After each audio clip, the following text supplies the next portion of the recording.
teman cerita Thailand, ketemu lagi sama aku. Kali ini aku akan membahas tentang rekomendasiku untuk teman-teman yang mau pindah ke Kanada. Apa aja yang sebaiknya kalian bawa, karena mungkin barang tersebut susah ditemui di Kanada. Dan I wish I knew before I moved to Canada, karena ada hal-hal yang tidak bisa aku temui dan itu mengakibatkan ketika aku beradaptasi dengan Kanada, aku mengalami kesulitan sedikit. Oke, yang pertama adalah guling. Mungkin terdengar konyol, tapi guling itu tidak bisa ditemui di Kanada, atau mungkin susah, atau kalian bisa temuin di Amazon, tapi harganya akan mahal sekali. Mungkin kalian akan berpikir kalau bawa guling dari Indonesia kan akan menuhin tempat. Wow, itu adalah mungkin sacrifice yang harus kalian lakukan, terutama buat kalian yang tidak bisa tidur tanpa guling. Biasanya rata-rata orang ketika akan pindah ke Kanada akan memenuhi tasnya, kopernya dengan makanan, dengan pakaian. Tapi kalau menurut aku pribadi sih ya, kalau makanan itu sebenarnya untuk Kanada, makanan Indonesia gampang dicari karena it's a global world. Di mana ada penduduk Indonesia di sebuah negara, pasti akan ada pasokan makanan Indonesia di sana. Mungkin tidak banyak, mungkin tidak lengkap, tapi kalau makanan yang kalian bawa dari Indonesia itu habis, kalian bisa membelinya di sini. Sementara kalau guling adalah salah satu keperluan tidur yang ya seperti yang aku bilang tadi. Kalau kalian terbiasa untuk tidur memakai guling dan di sini nggak ada guling, mungkin akan susah di awal-awal. Seperti aku dulu, aku hanya bisa menemukan guling kecil sekecil ini yang aku beli dari IKEA. Jadi kurang mantap rasanya. Walaupun akhirnya lama-lama aku bisa menyesuaikan diri dan bisa beradaptasi dengan tidur tanpa guling. Tapi itu adalah hal nomor satu yang aku rekomendasikan untuk kalian. Mungkin kalian akan pikirkan untuk bawa ke Kanada ketika kalian pindah. Yang kedua, jika kalian pengguna contact lens, sebaiknya kalian beli contact lens di Indonesia daripada beli di Kanada. Beli di Kanada itu mahal banget. Jadi aku baru aja nih beli contact lens. Aku beli untuk 1 tahun ya. Aku beli yang bulanan. Harganya itu adalah 272.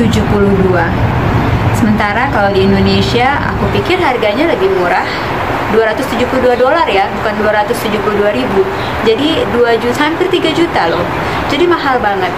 Nah, selain itu, kalau beli contact lens di sini, kalian harus bawa prescription atau surat dari dokter mata yang menentukan berapa minus mata kalian, berapa plusnya mata kalian. Kalau nggak pakai itu, mereka nggak akan menjual contact lensnya ke kamu. Beda dari waktu di Indonesia. Di Indonesia kita bisa pergi ke any optics dan kita bilang, "Mas, saya butuh contact lens merek ini, prescription saya -2," dan mereka akan kasih ke kamu. Tapi nggak di sini. Selain itu, di sini pun ketika beli contact lens agak ribet ya. Ketika aku baru membeli contact lens di sebuah toko di optik, mereka mengharuskan aku untuk mengetes contact lensnya. Jadi mereka lihat aku bisa memakai contact lensnya apa enggak, memakai dengan benar atau enggak. Padahal aku sudah bilang bahwa aku pengguna contact lens selama 15 tahun dan aku harus isi form loh. Jadi nggak segampang ketika beli di Indonesia. Nah, ini penting buat kalian yang baru sampai ke Kanada, karena ketika kalian sampai ke Kanada dan kemungkinan belum punya pekerjaan yang tetap, kalian mungkin baru akan kerja part time dulu, kalian nggak akan mendapatkan insurance dari perusahaan. Perlu diketahui, insurance yang disediakan oleh pemerintah provinsi tidak mencakup untuk periksa mata.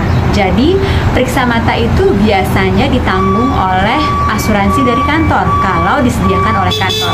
Kalau enggak, kalian harus bayar sendiri. Dan biayanya untuk periksa mata itu cukup mahal, yaitu $200. Tergantung dari tempat optiknya. Ya, menurut aku untuk kalian yang baru pertama datang ke Kanada, untuk persiapan sebaiknya contact lens dibawa dari Indonesia. Toh contact lens itu biasanya berlaku 5 tahun kan ya, masa expiry date-nya. Jadi cukuplah buat kalian jaga-jaga di Kanada. Yang ketiga adalah Ini buat para perempuan ya, terutama krim wajah. Kalian pasti tahu kalau di Kanada ini dan di negara-negara lainnya di negara barat, untuk facial itu biayanya mahal, jauh lebih mahal daripada Indonesia.